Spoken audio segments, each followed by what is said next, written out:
ప్రియులరా, ఒక దేశపు రాజును మనం కలవాలి అని అనుకుంటే దానికి ఒక ప్రోటోకాల్ ఉంటుంది. ఆ ప్రోటోకాల్ మనము పాటించాలి. ఆ ప్రోటోకాల్ పాటించినప్పుడు రాజుకి మనను కలవాలి అనే ఆసక్తి ఉంటే మనము ఫస్ట్ ఏం చేయాలంటే ఆ రాజు కింద ఉన్నటువంటి అధికారులతో మాట్లాడాలి. మనం ఆయనతో మాట్లాడేది సరి అయినదే, ఇది రాజుతో మాట్లాడొచ్చు, రాజు ఇది వినడానికి ఇష్టంగా ఉన్నాడు అని వాళ్ళకు సమ్మతి అయితేనే రాజు మనతో మాట్లాడడానికి కానీ ఆయన సమయాన్ని ఇస్తాడు, లేకపోతే ఇవ్వడు. అది చాలా కష్టం కూడా. ఇప్పుడు మన ఆశీర్వాదం అంకుల్ ఇక దాదాపుగా 25 నుంచి 30 సంవత్సరాలు ఉన్నారు, కానీ ఎప్పుడు కూడా ఇక్కడ ఉన్న రాజుని ఫేస్ టు ఫేస్ చూడలేదు. సో అంటే రాజును చూడంగానే ఆయనతో మాట్లాడంగానే అది చాలా కష్టంతో కూడినటువంటి పని. అంటే ఒక రాజును కలవాలంటేనే మనకు ఇవన్నీ ప్రోటోకాల్స్, ఇవన్నీ విధి విధానాలు ఉంటాయి. అలా కాకుండా జస్ట్ మనమే మా మా చర్చ్ అయిపోయిన తర్వాత 2 గంటలకి జస్టి దగ్గర రాజును కలుస్తాను అని మీరు అనుకున్నారు అనుకోండి, మీరే సమయాన్ని ఏర్పరిచి జస్ట్ క్యాఫిటేరియా అక్కడే నేను చెప్పిన సమయానికి నేను చెప్పిన ప్రదేశంలో నేను రాజును కలవాలి అని నువ్వే నియమ నిబంధనలు పెట్టావనుకోండి, అది కాని పని. నువ్వు ఎప్పటికి కూడా రాజును కలవలేవు. అంటే ఒక రాజును కలవడానికే ప్రోటోకాల్ ఉంటే, కొన్ని విధి విధానాలు ఉంటే, మరి దేవునిని కలవడానికి, దేవునితో సావాసం చేయడానికి ప్రోటోకాల్ లేదంటారా? కొన్ని విధి విధానాలు లేవంటారా? ఉంటాయి. తప్పకుండా విధి విధానాలు అనేవి తప్పకుండా ఉంటాయి ప్రియులారా. అంటే దేవుణ్ణి మనం ఆరాధించాలంటే మన ఆలోచనలు బట్టి, మన సొంత విధానాలను బట్టి, మన యొక్క అనుకూలతను బట్టి, మన యొక్క పద్ధతులను బట్టి మనం దేవుణ్ణి మనము ఆరాధించలేం. దేవుడు తాను ఏ విధంగా ఆరాధింపబడాలనుకుంటున్నాడో అనే విషయాన్ని దేవుడే ముందుగా బైబిల్లో ఆయన మన కొరకు రాయించాడు. కాబట్టి ఆ రాయించిన విధి విధానాలను మనం వెంబడించినప్పుడు అప్పుడు మనం దేవునితో సావాసాన్ని కలిగి ఉండవచ్చు ప్రియులారా. కానీ చాలాసార్లు మనం ఏం చేస్తామంటే దేవుణ్ణి మన సొంత ఆలోచనలతో, సొంత ఉద్దేశాలతో, సొంత పద్ధతుల్లో దేవుణ్ణి ఆరాధించడానికి ప్రయత్నిస్తూ ఉంటాం. మరి వాటి ద్వారా దేవుని నామానికి మహిమ కలుగుతుందా లేదా అనేది మనం చాలాసార్లు ఆలోచించాం. ఈరోజు మనం చూడబోయేటువంటి వాక్య భాగంలో ఆ దేవుడు ఇశ్రాయేలులకి తనను ఏ విధంగా ఆరాధించాలి అనేటువంటి విషయంలో చాలా ప్రత్యేకంగా శ్రద్ధ కలిగి ఉండి ఆయన వారికి వివరిస్తూ ఉన్నాడు. ఆయన మందసమును కానీ, ఆయన గుడారాన్ని కానీ వాళ్ళు ఎలా కట్టాలి, ఏ కొలతలతో కట్టాలి, ఏ పదార్థాలతో కట్టాలి, ఏ స్థలంలో కట్టాలి, ఏది ఎంత మెజర్మెంట్స్లో ఉండాలి, ఏది ఎంత శాతంలో ఉండాలి అనే ప్రతిదీ కూడా డీటెయిల్గా దేవుడు వారికి ఆజ్ఞాపించడం అనేది ఈ యొక్క అధ్యాయాల్లో, ముందున్న అధ్యాయాల్లో మనం చూస్తుంటాం. అయితే దేవునిని తన ప్రజలమైన మనము ఏ విధంగా ఆరాధిస్తాము అనే విషయంలో దేవుడు చాలా శ్రద్ధ కలిగి ఉన్నాడు. అందుకనే మనము ఆ దేవుణ్ణి ఆరాధించేటప్పుడు మనం కూడా చాలా శ్రద్ధ కలిగి ఉండాలి, నిర్లక్ష్యంగా ఉండకూడదు, చాలా శ్రద్ధ కలిగి ఉండాలి. చూడండి, నిర్గమకాండము 25వ అధ్యాయంలో చూస్తే 8వ వచనంలో ప్రత్యేకించి, నేను వారిలో నివసించినట్లు వారు నాకు పరిశుద్ధ స్థలమును నిర్మింపవలెను అని అక్కడ ప్రత్యేకించి ఆయన చెప్తూ ఉన్నాడు. అంటే నేను వారితో నివసించినట్లు వాళ్ళు నాకు ఒక పరిశుద్ధ స్థలము నిర్మించాలని ఆయన చెప్తున్నాడు. ఇక్కడ దేవుడు మీకు ఇష్టం వచ్చినట్టు ఆ పరిశుద్ధ స్థలాన్ని కట్టమని చెప్పలేదు. మీ సౌకర్యాన్ని బట్టి, మీరు అనుకున్న ఆలోచనలు బట్టి కట్టమని ఆయన చెప్పలేదు. కానీ నేను వారితో నివసించినట్లు వారు నాకు పరిశుద్ధ స్థలమును నిర్మింపవలెను అని ఆయన ఆజ్ఞాపించాడు. అంత మాత్రమే కాదు, 9వ వచనంలో, 25వ అధ్యాయం 9వ వచనంలో, నేను నీకు కనపరచు విధముగా మందిరం యొక్క ఆ రూపమును, దాని ఉపకరణములన్నిటి రూపమును నిర్మింపవలెను అని చెప్తున్నాడు. చూడండి, నేను నీకు కనపరచు విధముగా అని అంటున్నాడు. అంటే నేను నీకు చూపించిన విధముగా, నేను నీకు చెప్పిన విధముగా మీరు ఆ మందిరమును కానీ, ఆ మందసమును కానీ, గుడారాన్ని కానీ మీరు కట్టాలి అని ఆయన చెబుతూ ఉన్నాడు. దీనిలో ఒక గొప్ప సత్యం ఉంది. ఏంటనంటే దేవుడు మన యొక్క ఆలోచనలకి లోబడే దేవుడు కాదు, మన యొక్క భావోద్వేగాలకి అనుగుణంగా మారే దేవుడు కాదు. ఆయన పరిశుద్ధుడు, ఆయన మహిమ గలవాడు. ఆయనను మన పద్ధతిలో కాదు, ఆయన చెప్పినటువంటి పద్ధతిలో ఆయన మనం ఆరాధించాలి.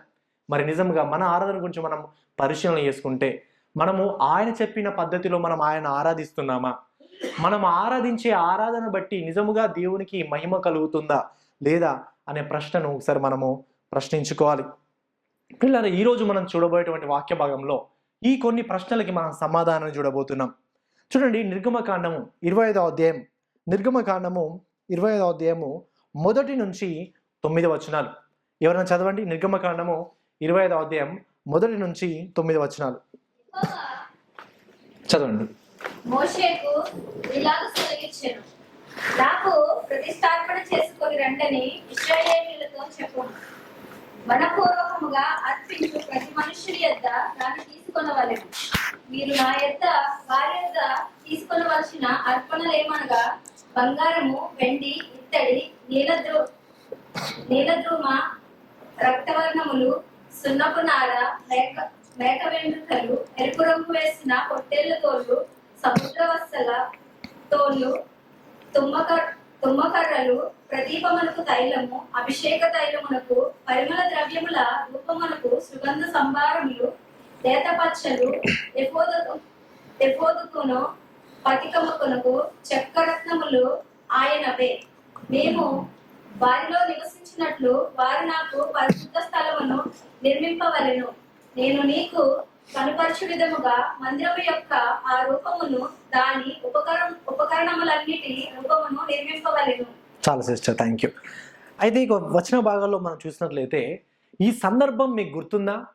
ఈ మాటలన్నింటినీ దేవుడు ఎక్కడి నుంచి మాట్లాడుతున్నాడు? మోషేతో సీనాయి పర్వతం దగ్గర నుంచి ఆయన మాట్లాడుతున్నాడు.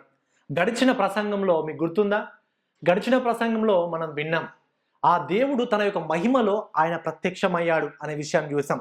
ఆ సమయంలో ఆ యొక్క మేఘము ఆ కొండను కమ్ముకోవడం మనం చూసాం. అదేవిధంగా ఆ కొండ శిఖరం మీద దహించు అగ్ని వలె దేవుని యొక్క మహిమ ఇశ్రాయేలులకు కనబడడం అనేది మనం గడిచిన వారాల్లో మనం చూసాం. అయితే ఈ యొక్క ఈ అధ్యాయంలో కానీ ఇంకా ముందున్న అధ్యాయాల్లో కానీ దేవుడు ఇశ్రాయేలులకి ఆయన తన మందసమును కానీ తన గుడారాన్ని కానీ వాళ్ళు ఏ విధంగా నిర్మించాలి అనే విషయాన్ని గురించి ఇంకా ముందున్న అధ్యాయాల్లో ఆయన వారికి తెలియజేయబోతున్నాడు. గమనించండి, ఇక్కడ తన మందసమును కానీ గుడారాన్ని కానీ ఇశ్రాయేలు ఏ విధంగా నిర్మించాలి అని చెప్పకన్నా ముందు ఆయన ఒక ప్రత్యేకమైన విషయాన్ని వారికి చెప్తున్నాడు. ఒక ప్రత్యేకమైన విషయాన్ని, ఆ నిర్మాణాన్ని గురించి చెప్పకన్నా ముందు ఒక ప్రత్యేకమైన విషయాన్ని చెప్తున్నాడు.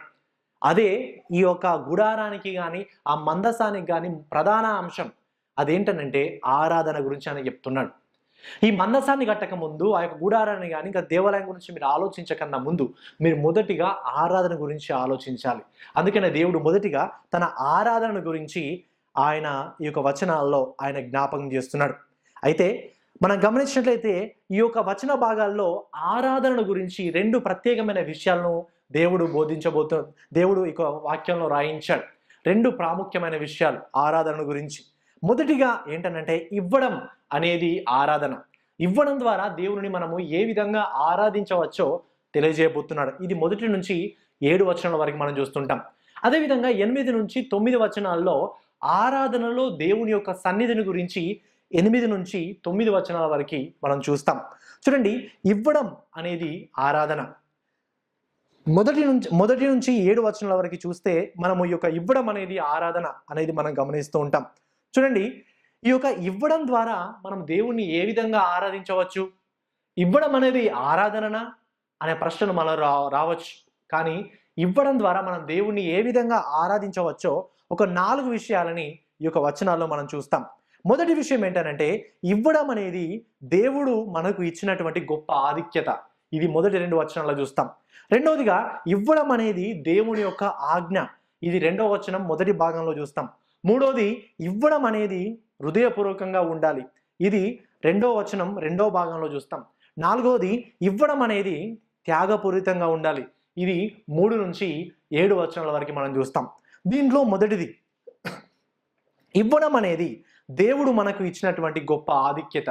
చూడండి, మొదటి 2 వచనాల్లో చూస్తే ఈ విధంగా ఉంది.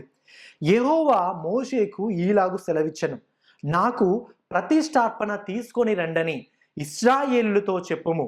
మనపూర్వకముగా అర్పించు ప్రతి మనుషుని యొద్ద దానిని తీసుకొనవలెను అని చెప్తున్నాడు. ఈ వచనాల్లో దేవుడు మోషేకు తన మందసమును కట్టడంలో ప్రజలు ఏ విధంగా ఉండాలో అనే విషయాన్ని గురించి తెలియజేస్తూ, ఆరాధన గురించి తెలియజేస్తున్నటువంటి సందర్భంలో దేవుడు ఆయన ముందుకు ఏం చేస్తున్నాడంటే ఇవ్వడాని గురించి ఆయన ఇక్కడ మాట్లాడుతూ ఉండడం మనం చూస్తుంటాం.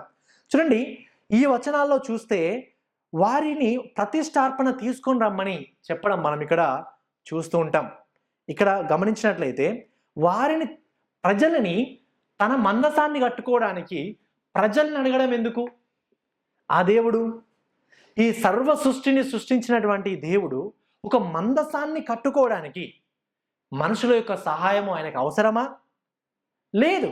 కానీ ఎందుకు ఆయన అడుగుతున్నాడు? ఒకే మాటతో ఈ యొక్క ఆకాశమును, భూమిని, నక్షత్రములను, సూర్యచంద్ర ఆకాశములన్నింటినీ కూడా తయారు చేసినటువంటి దేవుడు ఒకే మాటతో బంగారముతో, వెండితో, మాణిక్యాలతో, వజ్రాలతో ఒక అద్భుతమైనటువంటి మందిరాన్ని ఆయన నిర్మించలేడా? నిర్మించగలడు. సమస్తము కూడా ఆయనకు సాధ్యమే. సర్వ సంపద ఆయనదే. వెండి, బంగారం అన్నీ కూడా ఆయనే. మరి ఎందుకు ఆయన ఇశ్రాయేలులని మనపూర్వకంగా ఆయన ఈ యొక్క బహుమతులను, ఈ యొక్క వీటిని ఎందుకు ఆయన తీసుకొని రమ్మని అడుగుతున్నాడు? తన మందసమును కట్టడానికి ఎందుకు ఇశ్రాయేలు నుంచి వారిని ఎందుకు ఆశిస్తున్నాడు? ప్రియులారా, ఎందుకు అనంటే కారణం భాగస్వామ్యం మనల్ని చేయడానికి. ఆ గొప్ప పనిలో తన ప్రజలని భాగస్వామ్యులు చేయడానికి, పాలి భాగస్తులు చేయడానికి దేవుడు ఒక గొప్ప ప్రివిలేజ్ని, గొప్ప ఆధిక్యతని ఇశ్రాయేలు ప్రజలకు ఇవ్వడం అనేది మనం చూస్తుంటాం. ఇవ్వడం ద్వారా ఆ గొప్ప పనిలో వీళ్ళు పాలు భాగస్తులు కావచ్చు. ఇవ్వడం ద్వారా ఆ గొప్ప పని కొరకు పని చేస్తూ దేవుణ్ణి వారు ఆరాధించవచ్చు. ఇవ్వడం ద్వారా మరి ఆ గొప్ప పనిలో తమ సంపదను ఇవ్వడం ద్వారా ఆ గొప్ప పనిలో కూడా వాళ్ళు ఒక వంతుగా తమ యొక్క శక్తి సామర్థ్యాలు ఉపయోగించడం ద్వారా, తమ యొక్క వరములను ఉపయోగించడం ద్వారా, తమ యొక్క వస్తువులను ఉపయోగించడం ద్వారా ఆ గొప్ప పనిలో వాళ్ళు కూడా పాల్గొంటారు. ప్రియులారా, ఇవ్వడం అనేది ఒక ఆర్థిక చర్య కాదు. ఇది జస్ట్ ఇవ్వడం అనేది ఒక ఫైనాన్షియల్ ఇష్యూస్ కాదు. ఇక్కడ ఇవ్వడం అనేది ఒక ఆర్థిక చర్య కాదు, కానీ ఇవ్వడం అనేది ఒక ఆరాధన అని మనం ఇక్కడ గమనించాలి. ప్రియులారా, ఇది ఎలా ఉంటుందంటే ఒక గొప్ప ధనవంతుడు, ఒక గొప్ప రాజు అనుకోండి, ఒక కోటను కడుతున్నాడు. ఒక గొప్ప రాజు ఒక కోటను కడుతున్నాడు. ఆ కోటను కడుతున్నప్పుడు ఒక చిన్న పిల్లోడు అక్కడ నిలబడి చూస్తూ ఉన్నాడు. అప్పుడు ఆ రాజు ఆ చిన్న పిల్లోని పిలిచి ఆ గోడ కడుతున్నప్పుడు ఒక ఇటుకను అతనికి ఇచ్చి, ఆ చిన్న పిల్లోనికి ఒక ఇటుకనిచ్చి, తీసుకెళ్ళి ఆ గోడ మీద అలా పెట్టు అని చెప్పడం ద్వారా, ఆ చిన్న పిల్లోడు ఆ ఇటుకను తీసి ఆ గోడ మీద పెట్టకుండా అక్కడ పనిచేసే వాళ్ళు చాలా మంది ఇదివరకే ఉంటారు. వాళ్ళు ఆల్రెడీ ఇటుకలు పెట్టేస్తారు, వాళ్ళు ఆల్రెడీ కట్టేస్తుంటారు. కానీ ఒక చిన్న ఇటుకని ఆ పిల్లోనికి ఇచ్చి ఆ పిల్లోని ఆ గోడపై పెట్టమన్నాడు. దాన్ని బట్టి మనకి ఏమర్థమవుతుంది? ఆ చిన్న పిల్లోనికి ఆ పెద్ద రాజకోట నిర్మించడంలో తనకు ఒక ఆధిక్యతనిచ్చాడు. ఎందుకు అంటే, నేను కూడా ఒక ఇటుకను పెట్టాను ఇంత గొప్ప రాజా కోటలో అని ఒక ఆధిక్యతను ఆ రాజు ఈ పిల్లోనికి ఇచ్చాడు కదా. సో అలాగే ప్రియులరా, ఇక్కడ కూడా ఈ సందర్భంలో మనం చూసినట్లయితే దేవుడు తన యొక్క గుడారం, తన మందసంను కట్టేటప్పుడు ప్రజల నుంచి, ఇశ్రాయేలు నుంచి ఆయన కొన్నిటిని అడుగుతున్నాడు. ఎందుకు అడుగుతున్నాడంటే ఆయన కొదువుగా ఉండి కాదు, కానీ అంత గొప్ప పనిలో ఇశ్రాయేలులని పాలిభాగస్తులు చేయడానికి దేవుడు వారి నుంచి కొన్ని విషయాలను ఆయన ఇక్కడ అడగడం అనేది మనం చూస్తుంటాం. ప్రియులారా, ఇవ్వడం అనేది thanks giving. Giving is thanks giving. ఎందుకంటే దేవుడు మన జీవితంలో చేసినటువంటి కార్యాలను తలపోసుకొని కృతజ్ఞతగా ఇవ్వడం అనేది గివింగ్, ఇవ్వడం అనేది మనం ఇక్కడ చూస్తుంటాం. ప్రియులారా, అయితే ఇక్కడ గమనించినట్లయితే ప్రత్యేకించి దేవునికి ఏది కూడా కొదువుగా లేదు. సర్వ సంపద ఆయనదే. ఆయన ఆయన ఆయన ఆయన ఆయన సృష్టి అంతా కూడా ఆయనదే. ఆయనకి ఏది కూడా లోటుగా ఉండదు. ఈవెన్ మన యొక్క స్థానిక సంఘంలో కూడా మనం చూసుకుంటే ప్రియులరా, మనము డబ్బులు సంఘానికి ఇచ్చినా ఇయ్యకున్నా సంఘం మాత్రం ఆగదు. ఎందుకంటే సంఘం అనేది ఆయనది. కాబట్టి ఆయన తన సంఘాన్ని ఎప్పుడు కూడా ఆయన కట్టుకుంటాడు. ప్రియులరా, సంఘం మనది కాదు, సంఘం దేవునిది. దేవుడు తన సంఘాన్ని ఆయన ఎప్పుడు కూడా కట్టుకుంటాడు. ఈ సంఘమే మన సంఘం కాదు, ఇంకా ప్రపంచంలో ఉన్న ఏ సంఘాలైనా సరే దేవుడే ఆ సంఘాలని పోషిస్తాడు. తానే తన ప్రజలనైనా తన సంఘాలనైనా కట్టుకుంటాడు. దేవునికి డబ్బు కొదువుగా ఉందా? దేవునికి డబ్బు ఏది కూడా కొదువుగా లేదు. ఈ సర్వ సృష్టికర్త ఆయననే కదా. కానీ ఈ యొక్క గొప్ప పనిలో దేవుడు మనల్ని వాడుకోవడానికి, మనల్ని పాలిభాగస్తులు చేయడానికి ఆయన మనల నుంచి ఆయన ఈ యొక్క కొన్ని ఆజ్ఞలు కానీ ఆయన మనకు ఇస్తున్నాడు ప్రియులారా. అయితే మనం సంఘమునకు ఇస్తున్నది ఏదో దేవునికి సహాయం చేయడం కాదు. మనం సంఘానికి ఇస్తున్నది దేవుని యొక్క కృపకు ప్రతిస్పందనగా, కృతజ్ఞతతో మనం ప్రేమార్పణగా సంఘమునకు ఇవ్వాలి ప్రియులారా. ఇవ్వడం అనేది ఒక బాధ్యత మాత్రమే కాదు, అది ఒక గొప్ప ఆధిక్యత. ఇవ్వడం అనేది భారము కాదు, అది గొప్ప ఆశీర్వాదం. ఇవ్వడం అనేది అవసరము కాదు, ఇది మన గొప్ప అవకాశం అని మనం భావించాలి. దేవుడు మరి తన మహిమకరమైనటువంటి కార్యంలో పాలిభాగస్తులు మనం చేయడానికి ఈ ఇవ్వడం అనేది మనకు ఉన్న ఒక గొప్ప సాధనం అని మనం ఇక్కడ గమనించాలి ప్రియులారా.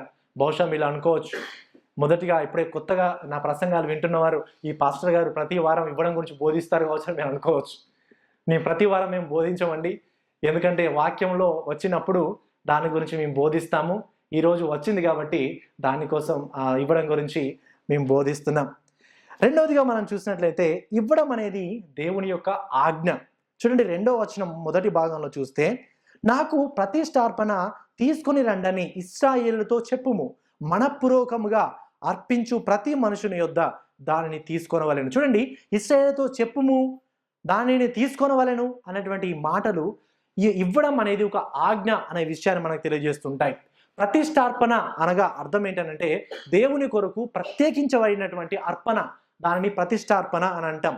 అయితే మనము ఈ యొక్క ఆజ్ఞని నూతన నిబంధనలు కూడా చాలా చోట్ల చూస్తుంటాం. 1 కొరింథీయులకు రాసిన పత్రిక 16వ అధ్యాయం మొదటి 2 వచనాల్లో ఈ విధంగా ఉంది, పరిశుద్ధుల కొరకైన చందా విషయమైతే నేను గలతీయ సంఘమునకు నియమించిన ప్రకారము మీరును చేయుడి. నేను వచ్చినప్పుడు చందా పోగు చేయకుండా ప్రతి ఆదివారమున మీలో ప్రతి వాడును తాను వర్ధిల్లిన కొలది తన యొద్ద కొంత సొమ్ము నిలువ చేయవలెను. చూడండి, ఇక్కడ చందా పోగు చేయాలి అనేటువంటి ఆజ్ఞను కూడా ఇక్కడ మనము చూస్తుంటాం. ఇదే సందర్భంలో కాదు, హెబ్రీయులకు రాసిన పత్రిక 10వ అధ్యాయంలో కూడా ఇంకా చాలా విషయాల్లో ఇవ్వడం అనేది ఒక ఆజ్ఞగా మనం చూస్తుంటాం.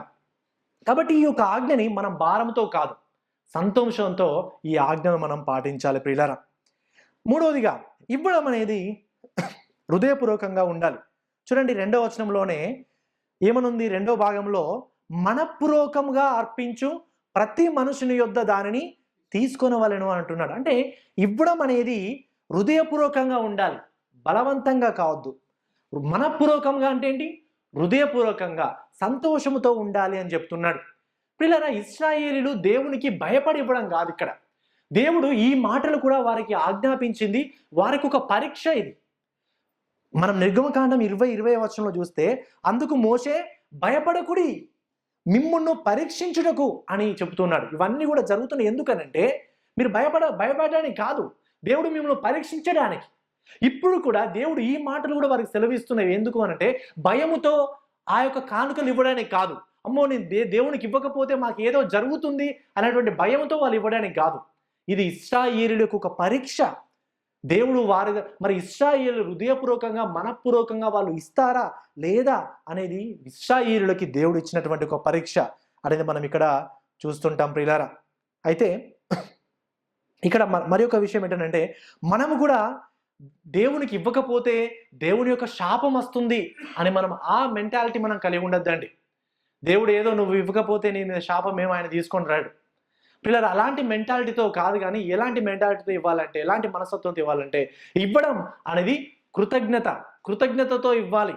దేవుడు మన జీవితంలో చేసినటువంటి గొప్ప మేలులకు కృతజ్ఞతగా దేవునికి మనం ఇవ్వాలి. ఈ మెంటాలిటీ అనేది మనలో ఉండాలి. అంత మాత్రమే కాదు, దేవునికి ఇస్తే దేవుడు నాకు 2 ఇస్తాడు అనే ఆశతో కూడా ఇవ్వద్దు. ఎందుకంటే దేవుడు ఇక్కడ లోన్ బిజినెస్ వడ్డీ వ్యాపారం ఏం పెట్టలేడు. ఆయన నేను దేవునికి 100 ఇస్తే ఆయన నాకు 1000 ఇస్తాడు, అబ్బో ఈ ఇంట్రెస్ట్, ఈ దేవుడు ఇచ్చే ఇంట్రెస్ట్ ఇంకా బయట ఇచ్చే వాళ్ళందరికంటే ఎక్కువ అని మీరు అనుకునేవాళ్ళు. అలా అనుకోకండి. దేవుడు అలా నీకు 100 ఇస్తే ఇంకా 1000 ఇచ్చా, ఇలాంటి మెంటాలిటీతో మీరు ఇవ్వకండి, అలాంటి మనస్తత్వంతో మీరు ఇవ్వకండి. దేవునికి ఏ విధంగా అంటే హృదయపూర్వకంగా మనము హృదయపూర్వకంగా మనఃపూర్వకంగా దేవునికి మనం ఇవ్వాలి. 2 కొరింథీ 9:7-8 వచనంలో మనం చూస్తే, సనుగు కొనకయు బలవంతముగా కాకయు ప్రతి వాడును తన హృదయంలో నిశ్చయించుకున్న ప్రకారము ఇయ్యవలెను. దేవుడు ఉత్సాహముగా ఇచ్చువానిని ప్రేమించును, మరియు అన్నిటి యందు ఎల్లప్పుడును మీలో మీరు సర్వ సమృద్ధి గలవారై ఉత్తమమైన ప్రతి కార్యము చేయుటకు దేవుడు మీడల సమస్త విధములైన కృపను విస్తరింపజేయగలడు. చూడండి ప్రియులారా, మీరు ఇచ్చేటప్పుడు కూడా సనుగు కనుక బలవంతంగా కాక హృదయపూర్వకంగా మనసులో నిశ్చయించుకున్న ప్రకారం ఇవ్వాలి. ఎప్పుడు నేనే ఇవ్వాలా, నేను ఎంతవరకు ఇవ్వాలి ఇంకా అని మీరు సనుకోవద్దు. ఇంకా వేరే వాళ్ళు లేరా, ఇప్పుడు నేనే ఒక్కనే ఇవ్వానా, నేను ఒక్కనే పోషించానా సంఘాన్ని అని మీరు ఎప్పుడు కూడా అనుకోకండి. ప్రియులారా, నేను ఇస్తే నా పేరు మరి పాస్టర్ గారు అందరి ముందు చదువుతాడా లేడా అనే ఉద్దేశంతో కూడా మీరు ఇవ్వకండి. మరి నేను రాస్తే నేను ఇచ్చినప్పుడు మరి నా పేరు అన్నిటి మీద రాయాలి, చైర్లు స్పాన్సర్ చేస్తే చైర్ల మీద శ్యామ్ శ్యామ్ శ్యామ్ అని ప్రతి ఒక్క చైర్ మీద రాయాలి అని ఇలాంటి కండిషన్స్ పెట్టి ఇలాంటి మనస్తత్వంతో ఎవరు కూడా ఆలోచించొద్దు ప్రియులారా. దురుద్దేశంతో కానీ మరి ఇంకా వేరే కారణాలు కానీ దేవునికి మనం ఎప్పుడు కూడా ఇవ్వద్దు. నిర్గమకాండం 30వ అధ్యాయము 21-29 వచనాలు, 36వ అధ్యాయం 3-7 వచనాల్లో మనం చూస్తే దేవుని యొక్క ప్రజలు ఈ యొక్క దేవుని యొక్క పని కొరకు ఉత్సాహంగా సంతోషంగా వారి యొక్క ధనాన్ని వారు ఇచ్చారు అని చూస్తుంటాం. వారు ఇచ్చినప్పుడు వారికి ఎక్కువ అయిపోయింది కాబట్టి దయచేసి ఇవ్వకండి అని వేడుకున్నారంట పెద్దలు. మాకు చాలా ఫుల్ అయిపోయింది, దయచేసి ఇవ్వకండి అని వేడుకున్నారంట. అంత ధారాళంగా అంత హృదయపూర్వకంగా వచ్చారు. చూడండి, ఇంకా కూడా ఇదే కొన్ని శతాబ్దాల తర్వాత కూడా ఇలాంటి సంఘటనే జరిగింది. దేవాలయం నిర్మాణం కోసం దావీదు మహారాజు ఈ యొక్క ప్రజల నుండి సమర్పణను కోరినప్పుడు ప్రజలందరూ కూడా స్వచ్ఛందంగా సంతోషముతో వాళ్ళకు ఉన్నదంతా కూడా వాళ్ళకి ఇచ్చినప్పుడు చాలా ఎక్కువ అయిపోయింది. అప్పుడు కూడా బలవంతం చేశారు, దయచేసి ఇవ్వకండి, చాలా ఎక్కువ అయిపోయింది, కావాల్సినదంతా ఎక్కువైపోయింది, ఇవ్వకండి అని కూడా చెప్పడం జరిగింది, ప్రకటన చేయడం జరిగింది. సో ప్రియులారా, అలాంటి మనస్తత్వాన్ని మనం కలిగి ఉండాలి ప్రియులారా. అలా సమర్పణగా హృదయపూర్వకంగా మనము ఇవ్వడం నేర్చుకోవాలి. మొదటి దినవృత్తాంతములు 29:5-17 వచనాల్లో చాలా అమూల్యమైన సత్యాలు ఉన్నాయి. మీరు ఇంటికి వెళ్ళిన తర్వాత చదువుకోండి. మొదటి దినవృత్తాంతములు 29:5-17 వచనాల్లో చాలా అమూల్యమైనటువంటి సత్యాలు ఉన్నాయండి. సమయం తక్కువ ఉండడంతో నేను అంతా చదవలేకపోతున్నాను, కానీ తప్పకుండా మీరు చదవండి. ఎస్పెషల్లీ 14వ వచనంలో, ఈ ప్రకారము మనపూర్వకముగా ఇచ్చు సామర్థ్యము మాకుండుట నేనెంత ఉండుటకు మాకుండుటకు మేమెంత మాత్రము వాడము, నా జనులెంత మాత్రపు వారు, సమస్తమును నీ వలనే కలిగెను గదా, నీ స్వసంపదల్లో మేము మీకు ఇచ్చి ఉన్నాము. అదేవిధంగా ఇంకా మనం చూస్తే ఈ వచనాల్లో, ఈ యొక్క వచన భాగాల్లో చాలా అమూల్యమైన సత్యాలు ఉన్నాయి. దయచేసి వీటిని గురించి నేను ఎక్కువగా హైలైట్ చేయట్లేదు, కానీ మీరు చదవండి. ఇది మనపూర్వకంగా ఇవ్వడానికి గురించి. మనపూర్వకంగా ఇవ్వడం ఎంత గొప్ప మహాభాగ్యం, దేవుని యొక్క పని కోసం ఇవ్వడం అనేది ఎంత ఒక అవకాశం అనే విషయాన్ని ఈ వచనాలు తెలియజేస్తున్నాయి. దయచేసి ఈ విషయాన్ని మనం గమనించాలి. ప్రియులారా, ఈ యొక్క విషయాన్ని గురించి నేను ఆలోచిస్తున్నప్పుడు నాకు ఒక వ్యక్తి మన సంఘంలో గుర్తుకొచ్చారు. జకరియా అంకుల్. లాస్ట్ టైం మన క్రిస్మస్ జరుగుతున్నప్పుడు ఆ జకరియా అంకుల్ ఏం చేశాడంటే, మన సంఘములకు క్రిస్మస్ రోజు ఆయనకి ఇదివరకే జీతం చాలా తక్కువగా ఉంటుంది, కానీ తన జీతం అంతా సంఘం ఆ యొక్క క్రిస్మస్ భోజనాలకి ఆయన ఇచ్చేసాడు, తన జీతం అంతా ఇచ్చేసాడు. అప్పుడు నేను చెప్పాను, అంకుల్ చాలా వందనాలు, మరి ఈ యొక్క గొప్ప పనికి మీరు మీకు ధనాన్ని ఇచ్చారు, చాలా వందనాలు అంకుల్ అని చెప్పినప్పుడు ఆయన ఏమన్నాడంటే, నిజంగా నేను చాలా ప్రోత్సహింపబడ్డాను. సంఘమునకు నేను ఈ డబ్బులు ఇవ్వడమే నా గొప్ప ఆధిక్యత, ఇది నాకు ఆధిక్యతగా నేను భావిస్తాను, ఇది నాకు గొప్ప అవకాశం, ఇలా నేను దేవుని యొక్క సంఘానికి ఇవ్వడం, దేవుడు నాకు ఇచ్చిన దాంట్లో నేను చేసింది ఎంత మాత్రం కూడా కాదు అని అన్నాడు. సో దాన్ని బట్టి నిజంగా అలాంటి మనస్తత్వాన్ని బట్టి నిజంగా నేను దేవుడిని స్తుతిస్తున్నాను. నిజంగా మనం దేవునికి ఇవ్వడం అనేది అలాంటి మెంటాలిటీతో ఆసక్తితో మనం ఇవ్వడం అనేది చాలా ప్రాముఖ్యం. నిజంగా దేవునికి మనం ఇవ్వడమే అది మనకు గొప్ప ఆధిక్యత, సంఘానికి ఇవ్వడమే గొప్ప ఆధిక్యత. మనం దేవునికి డబ్బులు కొదువుగా లేవండి, మనం ఇవ్వకపోతే వేరే వాళ్ళు ఇస్తారు. దేవుడు ఏ విధంగానైనా ఆయన తన యొక్క కార్యాలను జరిగించుకుంటాడు, కానీ మనం ఆ సంఘానికి ఇవ్వడమే దేవుడు మనకిచ్చినటువంటి ఆధిక్యత. ఆ సువార్త పరిచర్య కోసం మన ధనాన్ని వాడడమే అది మన యొక్క ఆధిక్యత. అలా మనము ఆలోచించాలి. అదేవిధంగా మనం చూసినట్లయితే మనము దేవునికి ఇవ్వడం అనేది ఆరాధనగా ఉండాలి అనే మన విషయాన్ని చూసాం. దేవునికి మనం ఇవ్వడం సహాయమేం కాదు. అమ్మో నేను సంఘానికి సహాయం చేశాను అని అంటారు. సహాయం చేసావా? నీ దగ్గర ఉన్న డబ్బులన్నీ ఎవరి కదా? అసలు మనం మనకి ఇచ్చిందంతా కూడా దేవుడే కదా. మనకు సమస్తం ఇచ్చిందంతా దేవుడే. మనం ఇచ్చింది ఆయనకు, మనకు ఆయన ఇచ్చింది మనం ఏదో కొంత ఆయనకి ఇస్తున్నాం తిరిగి మళ్ళా. కానీ సమస్తము ఆయనదే. ఏదో మనం సంఘానికి సహాయం చేసి, లేకపోతే ఎవరికో సహాయం చేసి, లేకపోతే ఏదో సువార్తకు పరిచర్యకు మనం సహాయం డబ్బులు ఇచ్చి నేను చాలా గొప్ప సహాయం చేశాను అనుకోకండి. మనం చేసే సహాయం కాదు. దేవుడు మనకి ఇచ్చిన దాంట్లో ఎంతో కొంత అది కూడా అలా రిటర్న్ మనం వాళ్ళకి ఇస్తున్నాం పరిచర్యకి. సో అలా మనము ఆలోచించాలి. పిల్లరా, దేవునికి మనం ఇవ్వడం అనేది ఒక ఆరాధన. ఎందుకనంటే దేవుడు మనకు ముందుగా ప్రభు అయిన యేసుక్రీస్తు వారిని అన్నిటికంటే గొప్ప ప్రాముఖ్యంగా ఆయన మనకి ఇచ్చాడు. ఆ తండ్రి అయిన దేవుడు ప్రభు అయిన యేసుక్రీస్తును మనకి ఇచ్చాడు. ఆయన ఇచ్చిన దాన్ని బట్టి దానికి మనం వెల కట్టలేం. ఆయన యొక్క రక్షణకి మనం వెల కట్టలేం. ఆయన మన రక్షణ ఇచ్చాడు, కృపనిచ్చాడు, ఈ గొప్ప జీవితాన్ని ఇచ్చాడు.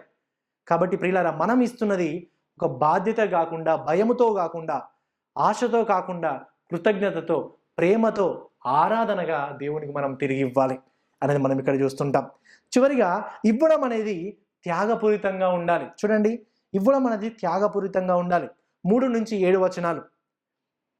మీరు వారి యొద్ద తీసుకొనవలసిన అర్పణలు ఏవనగా బంగారు, వెండి, ఇత్తడి, నీల, ధూమ్ర, రక్తవర్ణములు, సన్నపు నార, మేక వెంట్రుకలు, ఎరుపు రంగు వేసిన పోటేళ్ల తోళ్ళు, సముద్ర వత్సల తోళ్ళు, తుమ్మ కర్రలు, ప్రదీపమునకు తైలము, అభిషేక తైలమునకు పరిమళ ద్రవ్యముల ధూపమునకు సుగంధ సంబరములు, లేత పచ్చలు, ఏఫోదునకును పతకమునకును చెక్కు రత్నములు అనున్నవే. చూడండి, ఈ పైన ఇవ్వబడిన లిస్టు సాధారణంగా దొరికే లిస్టు కాదండి.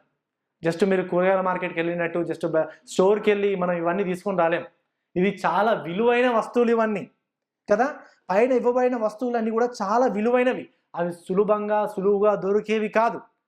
కానీ ఇవన్నీ కూడా దేవుడు ఎందుకు అడిగాడంటే, ఒక ప్రత్యక్ష గుడారాన్ని కట్టడానికి, మందసాన్ని కట్టడానికి, యాజకత్వం చేయడానికి ఈ వస్తువులన్నీ కూడా ఉపయోగపడతాయి. అందుకని వాటిని ఆయన అడగడం మనం చూస్తుంటాం. ఇశ్రాయేలు ప్రజలకి దేవుని యొక్క ఆరాధన కొరకి ఈ యొక్క మందిరము, గుడారాన్ని దేవుడు నిర్మించడానికి ఈ 14 రకాలైనటువంటి వస్తువులను వాడాడు. సో ఇక్కడ మనం చూసినట్లయితే ఈ పదార్థాల జాబితా వారికి ఇచ్చాడు. ఇవన్నీ కూడా వాళ్ళు స్వచ్ఛందంగా మనపూర్వకంగా ఇవ్వాలని కోరాడు. ఎందుకంటే ఇంతకీ మరి గమనించండి, ఇవన్నీ కూడా ఈ బానిసలైన ఇశ్రాయేలు నుంచి ఎలా వచ్చాయి వాళ్ళకి? వాళ్ళు ఇంతకన్నా ముందు ఎక్కడున్నారు? ఏదో అబుదాబిలో మంచి జాబ్, వెల్ సెటిల్డ్గా జాబ్ చేసి రిటైర్మెంట్ డబ్బులన్నీ తీసుకొని వాళ్ళు వెళుతున్నారా? వాళ్ళు ఎలా బానిసత్వంలో ఉన్నారు కదా. బానిసత్వంలో వాళ్ళు ఉండి బానిసత్వం నుంచి బయటకు వచ్చిన వాళ్ళ దగ్గర ఇవన్నీ ఉంటాయా? కష్టం. కానీ దేవుడు వారికి ఐగుప్తులకు ఏం చేశాడు? ఐగుప్తుల యొక్క మనసులను మార్చి ఇశ్రాయేలుల పట్ల వారికి కటాక్షం కనబడడానికి దేవుడు కృప చూపించాడు. కాబట్టి ఐగుప్తులు ఏం చేశారు? వాళ్ళు వెళ్ళేటప్పుడు వాళ్ళే ఇచ్చేశారు. తీసుకోండి, బంగారం, వెండి ఇవన్నీ మా దగ్గర ఉన్నాయి, అన్నీ కూడా తీసుకోండి, తీసుకోండి అని వాళ్ళన్నీ కూడా కానుకలుగా, బహుమానాలుగా వారికి ఇవ్వడం అనేది నిర్గమకాండం 12వ అధ్యాయంలో మనం చూస్తుంటాం. సో ఇప్పుడు మరి దేవుడు వాటిని అడుగుతున్నాడు. కాబట్టి వాటిని అడిగినప్పుడు ఇశ్రాయేలులు ఎలాంటి మనస్తత్వంతో కలిగి ఉండాలి? ఇప్పుడు అవి వాళ్ళ ఇశ్రాయేలులే, అవి వాళ్ళ దగ్గర ఉన్న వస్తువులను ఇశ్రాయేలులే. మరి ఇప్పుడు దేవుడు ఏమని అడుగుతున్నాడు? హృదయపూర్వకంగా వాటిని ఇవ్వాలంటున్నాడు. కానీ మరి చూడండి, మళ్ళీ వాళ్ళు హృదయపూర్వకంగా ఇచ్చారా లేదా అని మనం చూద్దాం తర్వాత. కానీ ఇవన్నీ కూడా దేవుడు ఇచ్చినాయే వాళ్ళకి. దేవుడు వాళ్ళకి ఇచ్చినాయే, వాళ్ళు వాటిలో ఎంతో కొంత వాళ్ళకి ఇవ్వాలి. అదేవిధంగా మన జీవితంలో మనం చూస్తే మనకి దేవుడు ఈ జీతాన్ని ఇచ్చాడు, దేవుడు మనకు మంచి ఉద్యోగాన్ని ఇచ్చాడు, మంచి శక్తి సామర్థ్యతను ఇస్తున్నాడు.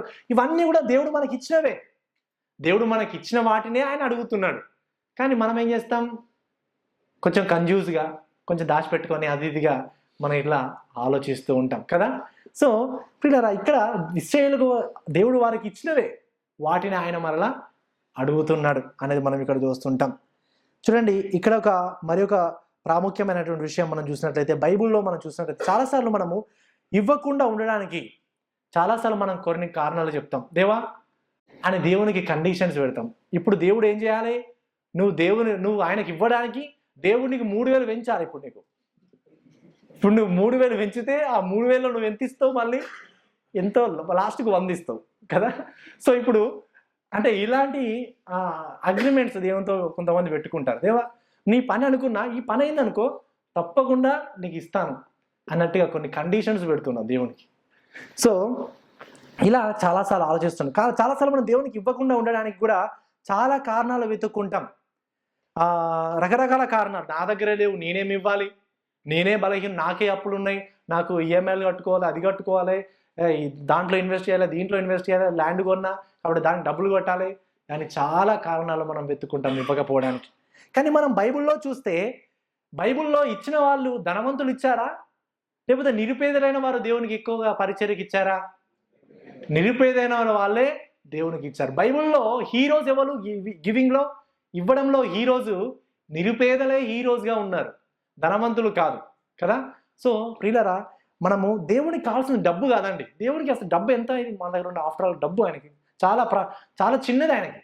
కానీ దాని వెనకాల ఉన్నటువంటి మన యొక్క హృదయాన్ని దేవుడు కోరుకుంటున్నాడు. ఆ హృదయాన్ని ఆయన చూస్తున్నాడు. కాబట్టి ప్రియులరా, ఆ హృదయం ఉందా? హృదయపూర్వకంగా ధారాళంగా ఇచ్చేటువంటి హృదయం ఉందా లేదా అనేది మాత్రమే దేవునికి కావాలి. హృదయపూర్వకంగా నీకున్న ఒక 10 dirhams అన్న 5 dirhams ఇచ్చినా దేవుడు దాన్ని బట్టి ఆయన సంతోషిస్తాడు. దేవునికి కావాల్సిన డబ్బు కాదు, నీ హృదయం. నీ హృదయం అనేది ఎలా నీకు వ్యక్తం అవుద్దంటే, మన హృదయం మొత్తం ఎప్పుడు డబ్బు చుట్టే తిరుగుతుంది. కాబట్టి డబ్బును మనం ఎలా డీల్ చేస్తున్నాం అనే విషయంలో మన హృదయం అర్థమవుతుంది. ఫర్ ఎగ్జాంపుల్, మీ జీతం ఒక 10,000 వచ్చింది అనుకోండి నెలకి. దాంట్లో మీరు ఒక పేపర్ మీద రాసుకోండి, ఈ జీతాన్ని నేను ఎలా వాడుతున్నాను. 7,000 నాకు 2,000 ఈఎంఐస్కి, ఇంకా ఇలా మీరు కట్టుకున్నారనుకోండి, ఇలా రాసుకున్నారనుకోండి పేపర్ మీద, మీకు అర్థమవుతుంది మీరు దేవునికి ఇచ్చేటువంటి ప్రాముఖ్యత. మీరు దేవునికి ఎంత ఇస్తున్నారు, దేవుని సంఘానికి ఎంత ఇస్తున్నారు, ఒకసారి రాసుకుంటే పేపర్ మీద, అప్పుడు మీకు అర్థమవుతుంది. మీ హృదయం ఇప్పుడు మీ హృదయంలో ఉన్నటువంటి విగ్రహాలు బయటపడతాయి. మీ ధనం మీరు ఎక్కువగా దేనికైతే ఖర్చు చేస్తున్నారో అదే మీ విగ్రహం. కొంతమంది విగ్రహం బంగారం. అమ్మో, బంగారం ఫుల్ డిమాండ్ ఉంది ఇప్పుడు. శాలరీ వచ్చిన వెంటనే బంగారం కొనేసేయాలి. బంగారం కొందరి జీవితాల్లో విగ్రహం ఉంది. కొందరి జీవితాల్లో భూములు, ఆస్తిపాస్తులు ఇవన్నీ విగ్రహాలుగా ఉన్నాయి. కాబట్టి మన ధనం అనేది మన విగ్రహాలు తెలియజేస్తుంది. మీ విగ్రహాలు ఏంటో మీరు తెలుసుకోవాలనుకుంటున్నారా? అయితే నేను ఇచ్చిన హోంవర్క్ వేయండి. పేపర్ మీద రాసి అన్నీ కూడా దేనికి ఎంత ఖర్చు పెడుతున్నారో హోంవర్క్ వేయండి. మీ విగ్రహాలు మీకు క్లియర్గా అర్థమవుతాయి కదా.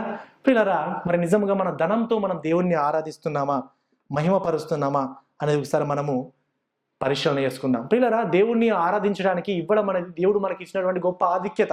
కాబట్టి ఇవ్వడం ద్వారా దేవుని మనం ఆరాధిస్తున్నామా అనేది ఒకసారి మనం పరిశీలన చేసుకుందాం. ఇది మొదటి విషయం. తన ఆరాధన గురించి దేవుడు చెప్తున్నప్పుడు మొదటిగా ఇవ్వడానికి గురించి ఆయన మాట్లాడుతున్నాడు. రెండవదిగా ఆరాధనలో దేవుని యొక్క సన్నిధి గురించి మాట్లాడుతున్నాడు. 8-9 వచనాలు చూడండి. 25వ అధ్యాయం 8-9 వచనాలు. నేను వారిలో నివసించినట్లు వారు నాకు పరిశుద్ధ స్థలమును నిర్మింపవలెను. చూడండి, ఈ వచనాల్లో మనం చూసినట్లయితే దేవుని యొక్క కోరికను మనం చూస్తుంటాం. అంటే దేవుని యొక్క కోరిక ఏంటంటే ఆయన తన ప్రజల మధ్యలో ఆయన నివసించాలని ఆయన కోరుకుంటున్నాడు. నిర్గమకాండము 25:8-9 వచనాల్లో మనం చూస్తుంటే ప్రత్యేకించి ఇశ్రాయేలుకు పరిశుద్ధ స్థలాన్ని నిర్మించమని చెప్పాడు. ఆయన వారి మధ్య నివసిస్తానని ఆయన వారి మధ్యలో చెప్పాడు. నేను వారి మధ్య నివసించుటకై అనేటువంటి మాట చాలా ప్రాముఖ్యం. నివసించటం అనేటువంటి మాట టర్బనాకిల్ అనేటువంటి మాట నుంచి మనం తీసుకోబడింది. దీనికి అర్థం ఏంటంటే పరిశుద్ధ గుడారము, నివసించడము అనే విషయాన్ని మనం చూస్తుంటాం. అంటే మన దేవుడు ఆయన ఎప్పుడు కూడా తన ప్రజల మధ్య ఉండాలని కోరుకున్నటువంటి దేవుడు. పిల్లలు, అందుకనే నిజంగా ఈ యొక్క విషయాలని ఆయన వారికి తెలియజేస్తున్నాడు. నిర్గమకాండము 25-22 వచనం చూస్తే దేవుని సన్నిధి కేరుబుల మధ్య కృపా సింహాసనం మీద ఉన్నది అనే విషయాన్ని చూస్తుంటాం. అంటే అక్కడి నుండి దేవుడు మోషేతో అక్కడ మాట్లాడుతున్నాడు. అంటే ఇక్కడ ఒక గొప్ప సత్యం ఉంది. ఏంటంటే దేవుని సన్నిధి అనేది కృప మీద ఆధారపడి ఉంది. దేవుడితో మనము సంబంధం చేయాలంటే, ఆయనతో సహవాసం చేయాలంటే కృప అనేది చాలా ప్రాముఖ్యం. దీని గురించి మనం ఆలోచిస్తే సృష్టి ఆరంభంలో దేవుడు ఆదాము అవ్వలతో అంటే ఆదాము అవ్వలని ఏదెను తోటలో పెట్టిన తర్వాత వారిని నిర్మించిన తర్వాత వారితో పాటు ఆయన సావాసం చేశాడు, వారి మధ్యలో నివసించాడు. ఈ టర్బనాకిల్ అనేటువంటి మాట అక్కడ కూడా మనం రిపీట్ అవుతుండో చూస్తుంటాం. ఏంటంటే టర్బనాకిల్ అంటే నివాసం చేయడం, నివసించడం అనేది మనం చూస్తుంటాం. ఏదైనా తోట ఒక దేవాలయం అని అనుకుంటే ఆ దేవాలయంలో ఈ యొక్క ఏదేను తోటలో ఆదాము అవ్వల మధ్య ఆ దేవుడు ఆయన నివసిస్తూ సంచరిస్తూ ఉండడం అనేది మనం అక్కడ చూస్తూ ఉంటాం ప్రియులారా. మరి ఆ యొక్క నివాసం అనేది సృష్టి ఆరంభంలో దేవుని నివాసం ఆయన ప్రజలతో కూడా ఉండేది. కానీ వారి యొక్క పాపాన్ని బట్టి ఆయన యొక్క నివాసం అనేది దూరం అయిపోయింది. దేవుడు వారిని ఆ యొక్క ఏదైనా తోటల నుంచి అక్కడ నుంచి వారిని దూరం పెట్టాడు వారి పాపాన్ని బట్టి. కానీ దేవుని యొక్క ఆశనైతే ఇంకా ఉంది. దేవుడు తన ప్రజలతో సహవాసం చేయాలనుకుంటున్నాడు, తన ప్రజలతో ఉండాలనుకుంటున్నాడు. అందుకని దేవుడు ఇంకా ఎవరిని ఎన్నుకున్నాడు? నోవాహుని ఎన్నుకున్నాడు, అబ్రహాముని ఎన్నుకున్నాడు, ఇస్సాకుని ఎన్నుకున్నాడు, యాకోబుని ఎన్నుకున్నాడు. చరిత్రలో మనం చూసినట్లయితే చాలా మందిని ఆయన ఎన్నుకుని వారితో సహవాసం చేయాలని దేవుడు ఆయన ఆశించాడు. అంటే మన దేవుడు తన ప్రజల మధ్య నివసించాలని కోరుకున్నటువంటి దేవుడు. ఒకసారి మనం ఆలోచన చేస్తే గుడారం నుంచి క్రీస్తు వరకు మనం ఆలోచన చేస్తే పాత నిబంధనలో దేవుడు గుడారాల్లోనూ దేవాలయంలోనూ ఆయన నివసించాడు. కానీ నూతన నిబంధనలో మనం చూస్తే దీనికంటే మరి యొక్క గొప్ప విషయాన్ని మనం చూస్తుంటాం. నూతన నిబంధనలో కొలస్సీ 2:9 ప్రభు అయిన యేసుక్రీస్తు వారు ఆయన శరీరధారిగా వచ్చి ఆయన మన మధ్య ఆయన నివసించాడు. యోహాను సువార్త 2:19 చూస్తే ఆయన ప్రభు అయిన యేసుక్రీస్తు వారు ఏమంటారంటే ఈ దేవాలయంను పడగొట్టండి, దీన్ని నేను 3 రోజుల్లో లేపుతానన్నాడు. అంటే ప్రభు అయిన యేసుక్రీస్తు వారి యొక్క ఉద్దేశం ఏంటంటే నేనే దేవాలయముని ఈ దేవాలయాన్ని పడగొట్టండి, దాన్ని 3 రోజుల్లో లేపుతాను. అంటే నేనే దేవాలయాన్ని, నేను మరలా నేను పునరుత్థానం అవుతాను అనే విషయాన్ని ఆయన తెలియజేస్తున్నాడు. తానే నిజమైన దేవాలయం అనే విషయాన్ని ఇక్కడ మనం చూస్తుంటాం ప్రియులారా. అంత మాత్రమే కాదు, ఇక్కడ మనం మరి ఒక సత్యం ఏంటంటే దేవుడు గుడారాల్లో కాదు, దేవుడు రాతితో ఇటుకలతో కట్టినటువంటి దేవాలయంలో కాదు, ఆయన క్రీస్తు ద్వారా ఆయన మన మధ్యలోనికి వచ్చాడు, ఆయన మన మధ్య నివసిస్తున్నాడు. అంత మాత్రమే కాదు, ఇంతకుముందు ప్రశాంత్ గారు చెప్పినట్టుగా 1 కొరింథీ 6:16 ప్రకారం మనం చూసినట్లయితే మనమే దేవుని యొక్క ఆలయమై ఉన్నాం, దేవుడు మనలో నివసిస్తున్నాడు. పిల్లల దేవునితో సావాసం చేయాలంటే ఈరోజు మెదక్ చర్చి వెళ్ళని అవసరం లేదు. ఏదో వాటికన్ సిటీ చర్చికి అక్కడికి వెళ్ళి అక్కడ నా ఎంటికలు తీసుకుంటా, అక్కడ నేను కొబ్బరికాయలు కొడతా అని ఇలాంటి ప్రయోగాలు మీరు చేయకండి. దేవుని యొక్క సన్నిధి మనలోనే ఉంది, ఆయన మనలోనే నివసిస్తున్నాడు. మనమే దేవుని యొక్క ఆలయమై ఉన్నాము, ఆయన మనలో నివసిస్తున్నాడు అనే విషయాన్ని ఒకసారి మనం ఆలోచన చేయాలి. పిల్లరా, ఇక్కడ టర్బనాకిల్ అనేటువంటి మాట మనం చూసినట్లయితే నివసించడం, ఆయన ఈ టర్బనాకిల్ అమాంగ్ us, ఈ టర్బనాకిల్ వితిన్ us, ఆయన మనలో ఆయన టర్బనాకిల్, ఆయన గుడారం వేసుకున్నాడు. గుడారం అనేది నివసించే స్థలం. ఇప్పుడు ఆయన గుడారాన్ని ఎలా వేసుకున్నాడు? గుడారం అంటే ఇంగ్లీష్లో చెప్పాలంటే టెంట్. ఆయన టెంట్ ఎక్కడ వేసుకున్నాడు? ఇప్పుడు మన హృదయంలో టెంట్ వేసుకొని ఆయన నివసిస్తున్నాడు. ఇది ఎంత గొప్ప అద్భుతమైన విషయం, ఒకసారి ఆలోచన చేయండి. ఈ సర్వ సృష్టికర్త, ఆ గొప్ప దేవుడు ఆయన మన హృదయాల్లో నివసిస్తున్నాడంటే ఎంత గొప్ప అమూల్యమైన విషయం. ఘోర పాపులమైన మనల్ని ఆయన ప్రేమించాడు, బలహీనమైన మనలో ఆయన నివసిస్తున్నాడు. దేవుడు మనలో నివసించడానికి, ఆయన సన్నిధి మనలో పెట్టడానికి మనకి ఎలాంటి అర్హత లేదు. మనం పరిశుద్ధులం కాదు, మనం దీనులం, దరిద్రులం, దేవునికి దూరంగా వెళ్ళిపోయిన వాళ్ళం. కానీ తన కృప చొప్పున ఆయన మనల్ని ప్రేమించి రక్షించుకొని ఆయన మనలో నివసిస్తున్నాడు. పిల్లలు, ఇది ఎంత గొప్ప సత్యం, ఒకసారి మనం ఆలోచన చేయాలి. దాన్ని బట్టి ఎప్పుడు కూడా మనం దేవుణ్ణి స్తుతించాలి, ఆరాధించాలి ప్రియులారా. ఎందుకంటే దేవుడు తన ప్రజలతో ఆయన నివసించాలి, ఆయన ప్రజలతో ఉండాలి అని దేవుడు కోరుకుంటున్నాడు. ఈ విషయాన్ని గురించి నేను ఆలోచించినప్పుడు ఒక సంఘటన గుర్తుకు వచ్చింది. ఆ సంఘటన ఏంటంటే, ఒక చిన్న పిల్లవాడు ఆసుపత్రిలో ఉన్నాడు, ఆసుపత్రిలో చికిత్స పొందుకుంటూ ఉన్నాడు. ఆ సమయంలో మరి డాక్టర్లు, నర్సులు అందరూ కూడా ఉన్నారు. ఆ సమయంలో ఆ చిన్నపిల్లాడు ఏం చెప్పాడంటే, డాడీ ఈరోజు నైట్ నువ్వు ఇక్కడే ఉండు అని చెప్పాడు. అప్పుడు వాళ్ళ నాన్నగారు అక్కడ ఉండడానికి ఎలాంటి ఎక్స్ట్రా బెడ్ లేదు, ఎలాంటి ఫెసిలిటీస్ కూడా అక్కడ లేవు. ఆయన వెళ్ళాలనుకుంటే బయట హోటల్లో రెస్ట్ తీసుకోవచ్చు, విశ్రాంతి తీసుకోవచ్చు, ఇంటికి వెళ్ళి మంచిగా పడుకొని రావచ్చు, వేరే దగ్గర ఉండొచ్చు. కానీ ఆ నాన్న మాత్రం ఏం చేశాడంటే ఆ హాస్పిటల్లో ఉన్నటువంటి చిన్న చైర్ మీద కూర్చొని ఆ నైట్ అంతా ఆ కుర్చీ మీదనే నిద్రపోయాడు.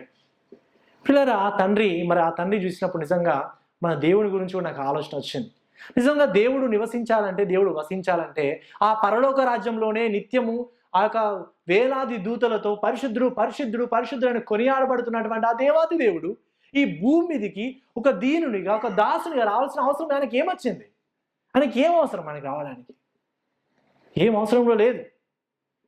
ఏదో ఆయన మన మహిమ మనం మహిమపరచకపోతే దేవుడు నివసించడు, దేవుడు బ్రతకడు అని మీరు అనుకోకండి. ఏదో మనం ఎక్కువగా మహిమపరిస్తే దేవుడు ఎక్కువ సంతోషిస్తాడు, మనం ఎక్కువ మహిమపరిస్తే ఎక్కువగా ఆయన బ్రతుకుతాడు, నివసిస్తాడని మీరు ఎక్కువ అనుకోకండి. మన పాటల ద్వారా కానీ, మన జీవితం ద్వారా కానీ, మన మహిమను బట్టి మనము దేవుని యొక్క జీవాన్ని కానీ, దేవుని యొక్క దేని కూడా ప్రభావితం మనం చేయలేం. కానీ దేవుడే ఆయన స్వచ్ఛందంగా ఆయన మనల్ని ప్రేమించి, వ్యక్తిగతంగా ఆయన మనల్ని ప్రేమించి, ఆయన ఈ లోకానికి ఒక దాసునిగా, ఒక దీనునిగా, ఆయన నీ నా కొరకు ఆయన ఈ లోకంలోనికి వచ్చాడు ప్రియులారా. ఒక దీనునిగా, ఒక దాసునిగా ఈ లోకంలోనికి వచ్చాడు.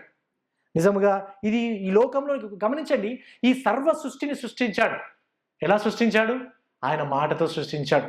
ఈ సూర్యచంద్ర నక్షత్రాలను, భూమిని, వీటన్నిటిని సృష్టించిన దేవుడు తానే ఒక సృష్టిగా, అంటే తానే ఒక మానవుడిగా తాను సృష్టించిన సృష్టిలోకి రావడం అనేది ఎంతో గొప్ప అద్భుతం కదా.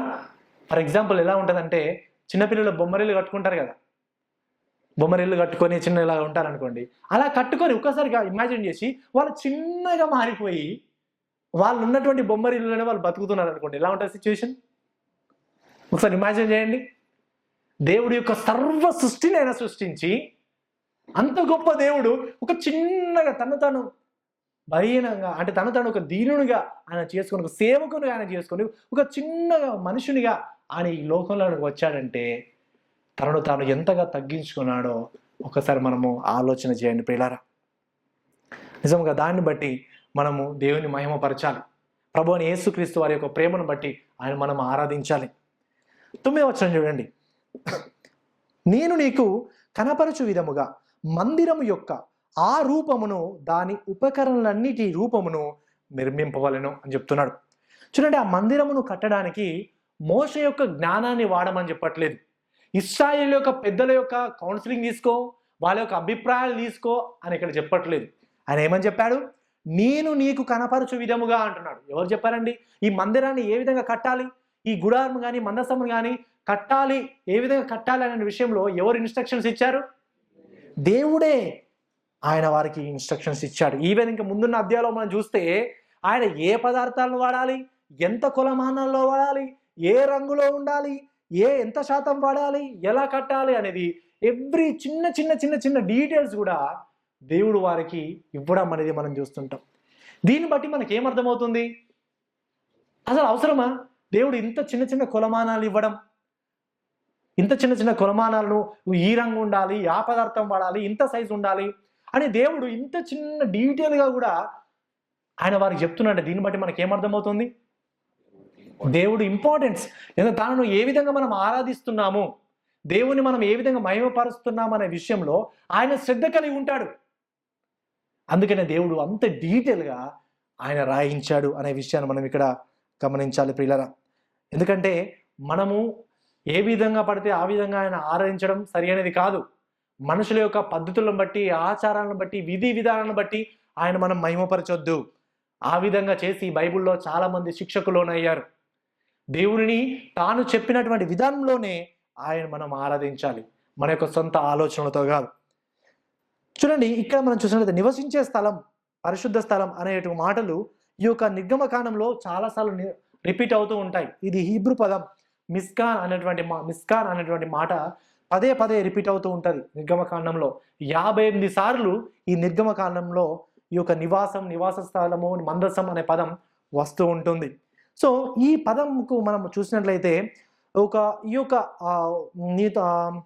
నిర్గమకాండంలోనే లేదా ఓల్డ్ టెస్టిమెంట్లో మనం చూసినట్లయితే ఈ గుడారానికి, ఈ టర్బనాకిల్కి 5 పేర్లు ఉన్నాయండి.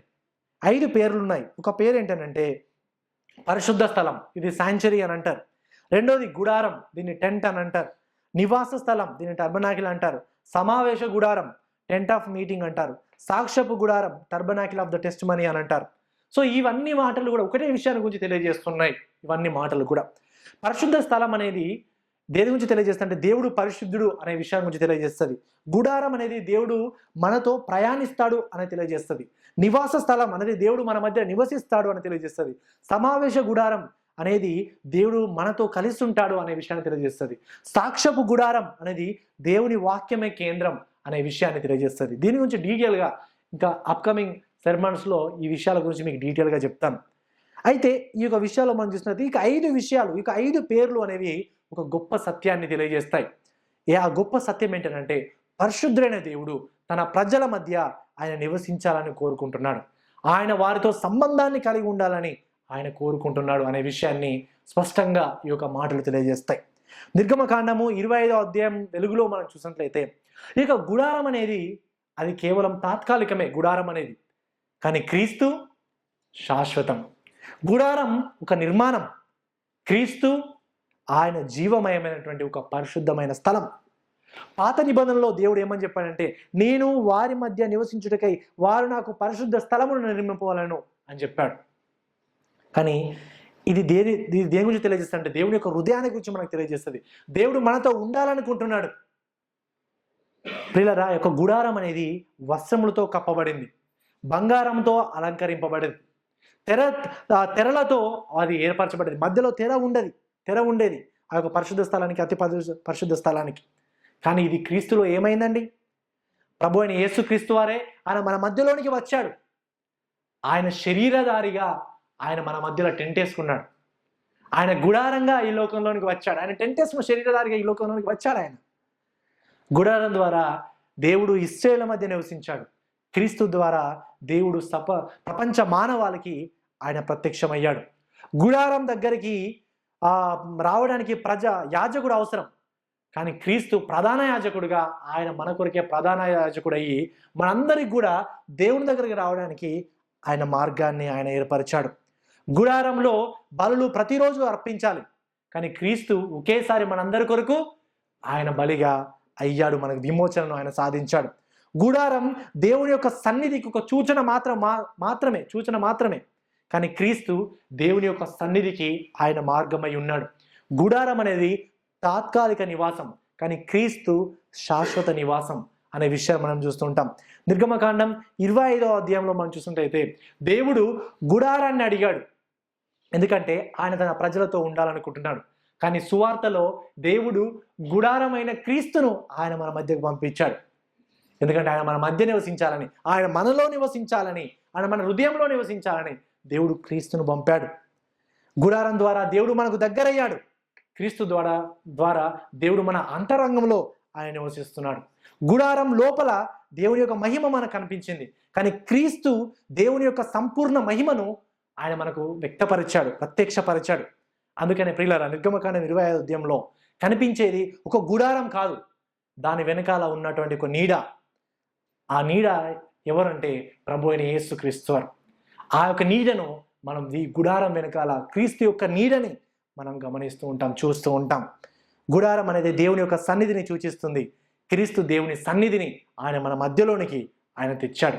గుడారం ఒక స్థలంలో నిలిచింది, కానీ క్రీస్తు మన విశ్వాసులందరి హృదయంలో ఆయన నివసిస్తూ ఉన్నాడు. చివరిగా నిర్గమకాండం 25వ అధ్యాయంలో చివరిగా మనకు కనిపించేది గుడారం కాదు, కనిపించేది శాశ్వత నివాసమైనటువంటి ప్రభు అయిన యేసుక్రీస్తు. మరి ఈ ప్రభు అయిన యేసుక్రీస్తు వారు మీ హృదయంలో ఆయన గుడారం వేశాడా? మీ హృదయంలో ఆయన నివసిస్తున్నాడా? ఒకసారి మన జీవితాలను మనం పరిశీలన చేసుకుందాం. ప్రభు అయిన యేసుక్రీస్తు వారు ఆ దేవాది దేవుడు మీ హృదయంలో నివసించాలంటే మీరు చేయాల్సింది ఏంటంటే మీరు పాపులని గ్రహించాలి. మీరు పాపులను గ్రహించి పశ్చాత్తాపడి ప్రభు దగ్గరికి, దేవా నేను పాపిని, దయచేసి నీవు నా పాపాలను క్షమించి నాలో నివసించు అని ఎప్పుడైతే నువ్వు ప్రార్థన చేస్తావో, నీ పాపాలను ఎప్పుడైతే నువ్వు ఒప్పుకుంటావో, ఆయన నిన్ను క్షమించి ఆయన నీలో ఆయన నివసిస్తాడు. నీలో ఒక టెంట్ వేసేస్తాడు. ఆయన నీలో టెంట్ వేసేసి ఆయన నీలో ఆయన నివసిస్తాడు. పిల్లలు ఎవరైనా ఇంకా మన మధ్యలో పాపాలు ఒప్పుకోలేని వారు ఎవరైనా ఉంటే, ఇంకా నువ్వు దేవునికి దూరంగా బ్రతుకుతున్న వారు ఎవరైనా ఉంటే, దేవుని యొక్క సన్నిధి లేకుండా, మనశ్శాంతి లేకుండా ఎవరైనా దూరంగా ఉంటే, దేవుడు ఈరోజు ఆయన మిమ్మల్ని పిలుస్తున్నాడు. నేను నీలో నివసించాలనుకుంటున్నాను ఆయన పిలుస్తున్నాడు. పిల్లరా, ఒక 2 నిమిషాలు మౌనంగా ఉండి మన జీవితాలు మనం